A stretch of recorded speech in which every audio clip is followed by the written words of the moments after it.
Welcome to the channel guide pharma line. आज के इस वीडियो में हम बात करने वाले हैं डी फार्मा सेकेंड ईयर के सब्जेक्ट फार्माकोथेरेपेटिक्स के इम्पॉर्टेंट क्वेश्चंस के बारे में। आज के इस वीडियो में जितने भी क्वेश्चंस बताए गए हैं वो सारे ही क्वेश्चन आपके एग्ज़ाम के पॉइंट ऑफ व्यू से काफ़ी इम्पॉर्टेंट क्वेश्चंस हैं। आपको इन सभी क्वेश्चंस की अच्छे से प्रैक्टिस करनी है और इन क्वेश्चंस को बताने का जो तरीका वीडियो में बताया जाएगा, आप कोशिश करिए कि आप एग्ज़ाम में उसी तरीके से इन क्वेश्चंस को अटेम्प्ट करें जिससे कि आप अच्छी मार्किंग एग्ज़ाम में पा सकें। तो चलिए आज की वीडियो को स्टार्ट करते हैं। तो सबसे पहले जो हमारा पहला क्वेश्चन है वो है define pharmacotherapeutics, right scope and objective of pharmacotherapeutics. तो इस क्वेश्चन में फार्माकोथेरेपेटिक्स की आपको डेफिनेशन लिखनी है, उसके साथ ही साथ स्कोप एंड ऑब्जेक्टिव लिखना है। तो इस क्वेश्चन में सारी ही चीज़ें बता दी गई हैं कि इस क्वेश्चन में क्या क्या चीज़ें लिखनी है, तो आपको इन्हीं चीज़ों को एक्सप्लेन करना है। तो सबसे पहले आप फार्माकोथेरेपेटिक्स की डेफिनेशन लिखेंगे, उसके बाद स्कोप को लिखेंगे और देन उसके ऑब्जेक्टिव को लिखेंगे। इस तरीके से आप इस क्वेश्चन को पूरा कंप्लीट करेंगे। अब देखिए, जब आप फार्माकोथेरेपेटिक्स की डेफिनेशन लिखेंगे तो उसके साथ ही साथ इसकी जो स्कोप और जो ऑब्जेक्टिव होते हैं इसके, इस क्वेश्चन को इस तरीके से भी पूछा जा सकता है कि डिफाइन फार्माकोथेरेपेटिक्स। तो अगर कोई भी क्वेश्चन इस तरीके से आ रहा है कि डिफाइन फार्माकोथेरेपेटिक्स, तो क्योंकि इस क्वेश्चन में तो स्पेसिफाई कर दिया गया है, लेकिन अगर ये क्वेश्चन डिफाइन फार्माकोथेरेपेटिक्स करके आ जाता है और वो क्वेश्चन लॉन्ग क्वेश्चन में आ जाता है, तो उस समय भी आपको स्कोप एंड ऑब्जेक्टिव लिखना है। क्योंकि ये लॉन्ग क्वेश्चन में आएगा तो इसलिए आप लॉन्ग क्वेश्चन में अगर ये आता है तो आपको इम्पोर्टेंस एंड उसके ऑब्जेक्टिव को लिखना है। इस क्वेश्चन में स्पेसिफाई कर दिया गया है तो इसलिए आपको इन तीनों ही हेडिंग्स को तो कंप्लीट करना बहुत ही ज़रूरी है। सेकंड क्वेश्चन को देख लेते हैं। सेकंड क्वेश्चन क्या है? Right a short note on standard treatment guideline. तो देखिए, यहाँ पे शॉर्ट नोट पूछा गया है स्टैंडर्ड ट्रीटमेंट गाइडलाइंस का। तो आपको स्टैंडर्ड ट्रीटमेंट गाइडलाइंस क्या होती है इसको एक्सप्लेन करना है। देखिए, अगर ये तो शॉर्ट क्वेश्चन में आता है तो आपको सिर्फ स्टैंडर्ड ट्रीटमेंट गाइडलाइंस के बारे में लिखना है और एक दो उसके इम्पोर्टेंस लिख देना है। लेकिन अगर स्टैंडर्ड ट्रीटमेंट गाइडलाइंस यही लॉन्ग क्वेश्चन में आ जाता है तो आपको भले ही यहाँ पे सिर्फ स्टैंडर्ड ट्रीटमेंट गाइडलाइंस का नोट पूछा है, लेकिन फिर भी आपको उसके अंदर जितने भी पॉइंट्स आपने पढ़ रखे हैं वो सभी पॉइंट्स लिखने पड़ेंगे कि स्टैंडर्ड ट्रीटमेंट गाइडलाइंस क्या होता है, इसकी इम्पॉर्टेंस क्या है, इसको कैसे फॉलो किया जाता है, ये सारी चीज़ें आपको लिखनी पड़ेंगी।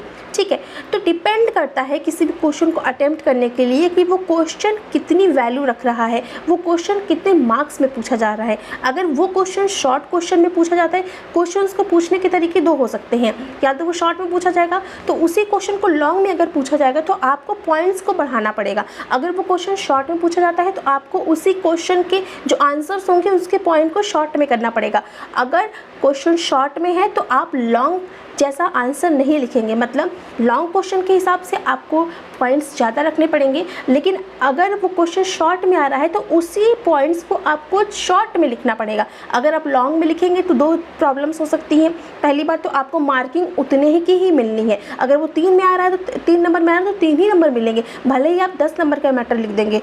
तो क्वेश्चन को जब भी आप अटेम्प्ट करिए तो आप ये ज़रूर देखिए कि वो क्वेश्चन पूछा कितने मार्क्स के लिए जा रहा है, उसके अकॉर्डिंग ही आप उस क्वेश्चन को अटेम्प्ट करिए। ठीक है, अब नेक्स्ट क्वेश्चन है हमारा explain rational use of medicine. तो रैशनल यूज़ ऑफ मेडिसिन क्या होता है, इसको एक्सप्लेन करना है। अब ये क्वेश्चन अगर लॉन्ग क्वेश्चन में आता है तो आपको रैशनल यूज़ ऑफ मेडिसिन क्या है, इसका रोल क्या होता है, इसकी इम्पॉर्टेंस क्या है, ये सभी लिखना पड़ेगा। लेकिन अगर ये शॉर्ट क्वेश्चन में आता है तो आपको रैशनल यूज़ ऑफ मेडिसिन के बारे में लिख देना है और एक दो पॉइंट्स में उनके अगर अलग से एक्स्ट्रा कुछ पॉइंट्स हैं जैसे कि इनकी क्या इंपॉर्टेंस है, एक दो पॉइंट्स में वो भी आप लिख सकते हैं। लेकिन अगर ये लॉन्ग में पूछा जाता है तो आपको उन्हीं पॉइंट्स को इलेबोरेट करना पड़ेगा, उन्हीं पॉइंट्स को बढ़ाना पड़ेगा। ठीक है, नेक्स्ट क्वेश्चन है हमारा define angina, right clinical manifestation and aetiopathogenesis of angina. तो देखिए, ये जो क्वेश्चन है डिफाइन एंजाइना, तो इसमें एंजाइना की डेफिनेशन लिखनी है। अब एंजाइना की डेफिनेशन हमने आपको बताई हुई है, आप चाहें तो प्रीवियस वीडियोस जाके देख सकते हैं। फार्माकोथेरेपेटिक्स की प्लेलिस्ट में जाइए, वहाँ पे सारे वीडियोस अवेलेबल हैं, आप वहाँ से जाके देख सकते हैं। अब देखिए, डिफाइन एंजाइना में आपको यहाँ पे डेफिनेशन लिखनी है, इसके अलावा उसके कितने टाइप्स होते हैं वो लिख देना है। उसके 3 टाइप्स है वो आप लिख देंगे। अगर ये क्वेश्चन लॉन्ग क्वेश्चन में पूछता है तो आपको उन सभी तीनों ही टाइप्स को एक्सप्लेन करना पड़ेगा, कि जैसे जो भी टाइप्स हमने आपको बताए हैं उसको एक्सप्लेन करिए विथ स्ट्रक्चर। जो मैंने स्ट्रक्चर्स आपको बताए हुए हैं वो स्ट्रक्चर्स को आपको उसमें ऐड करना है। अगर ये क्वेश्चन शॉर्ट में पूछ दिया जाता है, कम मार्क्स के लिए पूछा जाता है, तो उस केस में आप सिर्फ एंजाइना की डेफिनेशन लिख के उसके टाइप्स को बस लिख देंगे, उसको इलेबोरेट नहीं करेंगे। लेकिन अगर यही लॉन्ग में आ रहा है तो आपको इलेबोरेट करना पड़ेगा। इसके अलावा है क्लिनिकल मैनिफेस्टेशन एंड इटियोपैथोजेनेसिस। तो क्लिनिकल मैनिफेस्टेशन, जैसा कि हमने आपको बताया है कि साइन एंड सिम्टम्स को हम क्लिनिकल मैनिफेस्टेशन बोलते हैं, और इटियोपैथोजेनेसिस यानी कि कॉजेज़ को हम इटियोपैथोजेनेसिस बोलते हैं। तो क्लिनिकल मैनिफेस्टेशन यानी कि उस डिज़ीज़ की क्या कॉजेज़ हैं, इसको आप उस डिज़ीज़ की क्या साइन एंड सिम्टम्स है उसको लिखना पड़ेगा। अब क्योंकि क्लिनिकल मैनिफेस्टेशंस जो होता है वो हर डिज़ीज़ का स्पेसिफिक होता है। क्लिनिकल मैनिफेस्टेशन जो होता है वो हर डिज़ीज़ का अलग होता है, क्योंकि हर डिज़ीज़ के साइन और सिम्टम्स अलग होते हैं। तो इस केस में आपको सभी डिजीज़ के स्पेसिफिक साइन एंड सिम्टम्स पता होना बहुत ही ज़रूरी है। आपको कोशिश करनी चाहिए कि आप जितनी भी डिजीज़ पढ़ें उसमें जो उनके स्पेसिफिक पर्टिकुलर जो सिम्टम्स हैं उनको आप डिजीज़ वाइज ज़रूर याद करें। ठीक है, कुछ सिम्टम्स होते हैं जो हर डिजीज़ में कॉमन होते हैं, उनको कॉमन वाले सिम्टम्स को आप साइड में रख के जो स्पेसिफिक सिम्टम्स हैं उनको आपको ज़रूर याद रखना है। और क्लिनिकल मैनिफेस्टेशन में आपको सबसे पहले जब आप आंसर को लिखेंगे, राइट करेंगे, तो उसमें स्टार्टिंग में आपको वो स्पेसिफिक वाले जो साइन एंड सिम्टम्स आते हैं उन्हें लिखना है। जो कॉमन साइन एंड सिम्टम्स होते हैं किसी भी डिजीज़ के, तो जो कॉमन कभी आप देखते होंगे, जैसा कि हम कोलोजी में पढ़ते हैं नाउजिया एंड वोमिटिंग, तो नाउजिया और वोमिटिंग की अगर हम बात कर रहे हैं तो ये क्या है, ये कॉमन सिम्टम्स है। तो इसको आप क्या करते हो, ये अगर आप ये स्टार्टिंग में लिख दोगे तो जो एग्जामिनर होता है उस पर बैड इंप्रेशन जाता है। तो आप पहले स्पेसिफिक साइन एंड सिम्टम्स लिखिए और जो कॉमन साइन एंड सिम्टम्स होते हैं उसको आप पीछे लिखिए। और क्योंकि क्लिनिकल मैनिफेस्टेशन वैसे भी हर डिजीज़ का अलग होता है, कुछ सिम्टम्स मैच कर सकते हैं दो डिजीज़ के, 3 डिजीज़ के, लेकिन specific clinical sign and symptoms जो होगा, स्पेसिफिक साइन एंड सिम्टम्स जो होगा उसको आपको स्टार्टिंग में लिखना है। ठीक है, इसके बाद आता है इटियोपैथोजेनेसिस। तो कॉजेज़ भी क्या होती हैं, कॉजेज़ भी कुछ डिजीज़ की सिमिलर होती हैं। जैसे जेनेटिकल कॉज अगर हम बात करें तो हर डिजीज़ में आपको सिमिलर मिलेगा। बहुत से डिजीज़ ऐसी हैं जो जेनेटिकली कॉज होती हैं। तो जब आप स्टार्टिंग में क्वेश्चन लिखेंगे तो आपको सबसे पहले जेनेटिक नहीं लिखना है, जेनेटिक्स को आप लास्ट में लिखिए। जो कॉजेज़ उसके स्पेसिफिक कॉजेज़ हैं उनको आपको पहले लिखना पड़ेगा। ठीक है, इस तरीके से अगर आप लिखते हो तो आपकी जो कॉपी होती है वो उसका इम्प्रेशन अच्छा पड़ता है एग्जामिनर पे। तो इसमें आपको मार्किंग मिलने की, जो अच्छी मार्किंग मिलने के चांसेस बढ़ जाते हैं। क्लियर, तो ये हो गया। इसके बाद अब देखिए, राइट अ फार्माकोलॉजिकल, नेक्स्ट क्वेश्चन है हमारा, right a pharmacological and non pharmacological treatment of angina. तो एंजाइना के ट्रीटमेंट को हमें लिखना है कैसा कैसा, फार्माकोलॉजिकल एंड नॉन फार्माकोलॉजिकल। तो सबसे पहले आप फार्माकोलॉजिकल ट्रीटमेंट लिखेंगे, वो सभी ड्रग्स के नाम लिखेंगे विथ कैटेगरीज कि कौन कौन से ड्रग्स को हम यूज़ कर रहे हैं एंजाइना के केसेस में।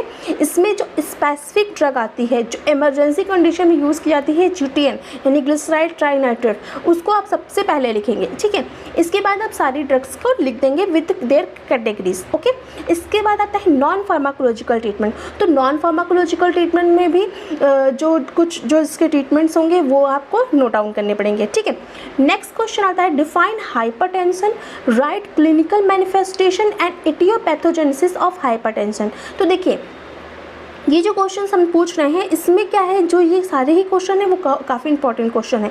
यहाँ पे आप देखिए, यहाँ पे क्लिनिकल मैनिफेस्टेशन लिखा हुआ है, लेकिन अगर आपको एग्जाम में साइन और सिम्टम्स लिख के आता है तो वो भी क्या है, उसका मतलब क्या है, साइन और सिम्टम्स भी क्लिनिकल मैनिफेस्टेशन है और क्लिनिकल मैनिफेस्टेशन भी साइन और सिम्टम्स हैं। तो इसमें आपको कन्फ्यूज़ नहीं होना है। ठीक है, इस चीज़ को आप हमेशा क्लियर करके चलिएगा कि साइन और सिम्टम्स ही हमारा क्लिनिकल मैनिफेस्टेशन होता है। क्लियर, और एटियोपैथोजेनेसिस हमारा कॉजेज होता है। तो जो ये हमारा 6 क्वेश्चन है उसमें हाइपरटेंशन की डेफिनेशन पूछी गई है, इसके अलावा उनके साइन और सिम्टम्स और कॉजेज़ को पूछा गया है। तो देखिए जो हाइपरटेंशन की डेफिनेशन है इसको तो आप लोग को लिखना ही लिखना है। इसके अलावा इसके जो टाइप्स होते हैं, 2 टाइप्स के हाइपरटेंशन होते हैं, उसको आप लिख देंगे। अगर ये क्वेश्चन लॉन्ग में पूछा जाता है तो आपको इन दोनों ही टाइप्स जो हैं हमारे, इन दोनों टाइप्स के को इलेबोरेट कर देना है कि इनके क्या टाइप्स में जो भी चीज़ें हैं वो किस किस रीजन्स की वजह से हैं। इसके अलावा नॉर्मल हाइपरटेंशन की वैल्यू आप लिख देंगे। इसके बाद जो है जब इसको आप इसके बाद इसके साइन और सिम्टम्स लिखेंगे और इसकी एटियोपैथोजेनेसिस लिखेंगे। जैसा कि हमने आपको पहले ही बताया कि क्लिनिकल मैनिफेस्टेशन में आपको स्पेसिफिक सिम्टम्स सबसे पहले लिखने हैं, देन आपको कॉमन सिम्टम्स लिखने हैं। यहाँ ये चीज़ आपको हर डिजीज़ में अप्लाई करना है, ठीक है। ये जो हम आपको बता रहे हैं, ये जितनी भी डिजीज़ पूछी जाएंगी उनमें आपको हर जगह पे ये चीज़ अप्लाई करनी है, क्लियर। देखिए जब आप ये हाइपरटेंशन की डेफिनेशन लिख देंगे और जितनी भी डिजीज़ आपको पूछी जा रही हैं सभी डिजीज़ में आपको नॉर्मल वर्सेस डिजीज़ कंडीशन के स्ट्रक्चर को ज़रूर बनाना है। क्योंकि कभी कभी क्या होता है, जब एग्ज़ामिनर को क्या चाहिए, आपकी कॉपी जितनी दूसरों से अलग दिखेगी आपकी मार्किंग उतनी ही अच्छी होगी। तो आप अपनी जो कॉपी होती है उसको इतनी कोशिश करिए कि उसको आप कितना अच्छा से अच्छा रिप्रेजेंट कर सकते हो, क्लियर। तो आपको अपनी कॉपी को इस तरीके से बनाना है कि आप अगर मैटर कम भी डालो लेकिन फिर भी एग्जामिनर को ये पता चले कि हाँ आपको उसकी नॉलेज है। तो स्ट्रक्चरल रिप्रेजेंटेशन बहुत ही इंपॉर्टेंट रोल प्ले करता है किसी भी आंसर को लिखने के लिए। तो उस केस में आपको जितनी भी डिजीज़ बोली गई हैं सभी डिजीज़ की आपको स्ट्रक्चरल कंपैरिजन जरूर करना है। जहाँ जहाँ पे अभी आपको लगता है कि आप इसको स्ट्रक्चरली आप इसको डिफाइन कर सकते हो उस जगह पे आप स्ट्रक्चर जरूर बनाइए, क्लियर। नेक्स्ट क्वेश्चन है हमारा राइट फार्माकोथेरेपी ऑफ हाइपरटेंशन। अब देखिए यहाँ पे क्वेश्चन कुछ अलग तरीके से पूछा गया है, फार्माकोथेरेपी ऑफ हाइपरटेंशन। तो फार्माकोथेरेपी ऑफ हाइपरटेंशन में क्या हम लिखेंगे, इस क्वेश्चन में हम फार्माकोलॉजिकल ट्रीटमेंट लिखेंगे हाइपरटेंशन का, ठीक है। क्योंकि फार्माकोथेरेपी क्या है, ड्रग से ट्रीट की जाने वाली कंडीशन को हम फार्माकोथेरेपी बोलते हैं। तो इस कंडीशन में हाइपरटेंशन की फार्माकोथेरेपी में आप क्या लिखेंगे, वो सभी फार्माकोलॉजिकल ट्रीटमेंट यानी all drugs that are used for the treatment of hypertension, उसको आपको यहाँ पर लिखना पड़ेगा, क्लियर। नेक्स्ट क्वेश्चन हमारा define COPD, right clinical manifestation and etiopathogenesis of COPD. तो इस क्वेश्चन में आपको सीओपीडी लिखना है, सीओपीडी को डिफाइन कर देना है। अब सीओपीडी के जो कॉजेज़ हैं इसमें भी 2 कॉजेज़ हमने आपको बताई हैं तो उनको भी लिखना है। उसके बाद उसको स्ट्रक्चरली रिप्रेजेंट करना है। इसके बाद उनके साइन और सिम्टम्स और उसकी एटियोपैथोजेनेसिस को रिप्रेजेंट करना है। अगर इन केस आपके पास टाइम नहीं है या फिर ये शॉर्ट में क्वेश्चन पूछा जा रहा है तो उस केस में आप क्या कर सकते हैं, सीओपीडी आपने लिखा, आप टाइप्स लिख के सिर्फ स्ट्रक्चर बना दो, ठीक है, सिर्फ स्ट्रक्चर आप बना दो, एक्सप्लेन मत करो क्योंकि ये शॉर्ट में पूछा गया है। आपको नंबर के हिसाब से भी आंसर को लिखना है, ऐसा नहीं कि लिखते जा रहे हैं और टाइम लास्ट में बचे ही ना, ऐसा नहीं करना है। आपको अपने आंसर को इस तरीके से लिखना है कि आपका आंसर अच्छे से वो चीज़ को रिप्रेजेंट भी कर पाए और आप अपने सारे क्वेश्चन को अटेम्प्ट भी कर पाओ। क्योंकि कभी कभी स्टूडेंट्स क्या करते हैं, वो लिखने में इतना व्यस्त हो जाते हैं कि वो अपने सारे ही पेपर के क्वेश्चंस को अटेम्प्ट कर ही नहीं पाते हैं। वो क्या करेंगे, एक ही क्वेश्चन को अगर उनको अच्छे से आ रहा है वो उसी को लिखते चले जाएंगे। तो आपको ऐसा नहीं करना है, आपको कोशिश करनी चाहिए कि आप आंसर लिखिए और आंसर ऐसा लिखिए कि आपके टाइम के अंदर वो आंसर लिख सके, ठीक है। तो इस तरीके से आपको सीओपीडी के लिख देना है, उसका मैनिफेस्टेशन यानी कि साइन और सिम्टम्स एंड इसका कॉजेज़ लिखना है। इसके बाद नेक्स्ट हमारा define asthma, right clinical manifestation and etiopathogenesis of asthma. तो इसमें भी वही चीज़ है, अब अस्थमा के इसमें टाइप्स लिख देने हैं। लॉन्ग में पूछा जाता है तो, शॉर्ट में पूछा जाए तो आप सिर्फ नाम लिख के टाइप्स के नाम लिख के छोड़ दीजिए। लेकिन अगर लॉन्ग में पूछा जाता है तो इसको आपको टाइप्स को भी लिखना है। और इवन अगर ये क्वेश्चन लॉन्ग में पूछा जा रहा है अस्थमा के टाइप्स को भी लिखना है और एक एक लाइन में आपको pharmacological and non pharmacological treatment भी लिख देना है। जब आप इस तरीके से लिख देंगे तो आपके अगर वो 10 नंबर का क्वेश्चन है तो आपको 9.5 नंबर लिखने की आपका गारंटी है। अगर आप उन टॉपिक से रिलेटेड जितनी भी चीज़ें हैं आपके दिमाग में सब आप लिख दीजिए, उसका डेफिनीशन, उसके टाइप्स, उसके कॉजेज़, उसका साइन एंड सिम्टम्स, उसके ट्रीटमेंट सब लिख देंगे तो एग्जामिनर नंबर कहाँ काटेगा, नहीं काटेगा। तो इस तरीके से आप इसको लिख सकते हो, ठीक है। नेक्स्ट क्वेश्चन है हमारा, define hyperthyroidism and hypothyroidism and also right it's clinical manifestation and aetiopathogenesis. तो यहाँ पे ये क्वेश्चन लॉन्ग क्वेश्चन के अकॉर्डिंग है। इसमें क्या है, हाइपरटेंशन, हाइपोथायरॉयडिज्म एंड हाइपरथायरॉयडिज्म दोनों कंडीशन को एक्सप्लेन करना है। अब इसमें बोला है also right it's clinical manifestation and aetiopathogenesis. तो इसमें क्या करेंगे, आप स्ट्रक्चर जो आप आंसर लिखेंगे उसमें टेबल फॉर्म में लिखेंगे, sign and symptoms, hyperthyroidism, hypothyroidism, sign and symptoms, definition, इस तरीके से कॉजेज़ और इस तरीके से आप इस आंसर को लिखेंगे। आपको इस तरीके से इसको अटेम्प्ट करना है, ठीक है। इवन ये क्वेश्चन अगर हम बात करें तो ये लॉन्ग क्वेश्चन में ही आएगा। इसके बाद क्या है, नेक्स्ट क्या है, एक्सप्लेन अल्जाइमर और Parkinson disease with its pharmacological and non pharmacological treatment. तो इस क्वेश्चन में आपको अल्जाइमर या फिर पार्किंसन दोनों में से किसी एक डिजीज़ के बारे में लिखना है, pharmacological and non pharmacological treatment देना है इनका। इसके बाद एक्सप्लेन करना है इस डिज़ीज़ को। तो जब हम बात करते हैं एक्सप्लेन करने की तो इसका मतलब यह है कि आपको उस डिज़ीज़ की definition, sign and symptoms, causes लिखनी है। इवन इसके बाद अब क्या पूछा गया है, pharmacological and non pharmacological treatment भी पूछा गया है तो उसको भी लिखना है। तो इसमें अगर आप अल्जाइमर लिख रहे हो तो आपको सारे ही अल्जाइमर के रिगार्डिंग लिखना है आंसर। अगर पार्किंसन लिख रहे हो तो पार्किंसन के रिगार्डिंग आंसर लिखनी है, ठीक है। नेक्स्ट क्वेश्चन है, right a short note on GERD। तो GERD के बारे में जितनी भी चीज़ें हैं आपको लिख देनी है। शॉर्ट नोट पूछा गया है यहाँ पे, तो यहाँ पे जब हम शॉर्ट नोट पूछ रहे हैं तो आपको पॉइंट्स उतने ही रखने हैं, मतलब आपको हेडिंग्स उतनी ही कवर करनी है लेकिन पॉइंट्स जो होता है उसको शॉर्ट कर देना है, ठीक है। इसके बाद क्या है, एक्सप्लेन IBD यानी इन्फ्लामेटरी बाउल डिजीज़। अगर इसका एक्सप्लेन IBD बोल रहा है, IBD के बारे में आपको लिखना पड़ेगा। कभी कभी क्या है, इन्फ्लामेटरी बाउल डिजीज़ ना लिख करके IBD भी लिख सकता है, तो ये आपको पता होना चाहिए कि IBD का मतलब इन्फ्लामेटरी बाउल डिजीज़ ही है। तो इस तरीके से इसको अटेम्प्ट करना है। Right clinical manifestation and aetiopathogenesis of IBD, same वही चीज़ है, सिम्टम्स, कॉजेज़ ही लिखना है। इसके बाद है define peptic ulcer with clinical manifestation, aetiopathogenesis of peptic ulcer. Peptic ulcer बहुत इंपॉर्टेंट क्वेश्चन है। इवन ये आपके फार्माकोलॉजी के लिए भी काफ़ी इंपॉर्टेंट क्वेश्चन है और आपके फार्माकोथेरेपिटिक्स के लिए भी काफ़ी इंपॉर्टेंट क्वेश्चन है। तो पेप्टिक अल्सर का आपको ओवरऑल अच्छे से पढ़ना है, सिम्टम्स, कॉजेज़, डेफिनेशन, टाइप्स, इसके pharmacological and non pharmacological treatment. तो देखिए नेक्स्ट क्वेश्चन भी है हमारा, pharmacological and non pharmacological treatment of peptic ulcer.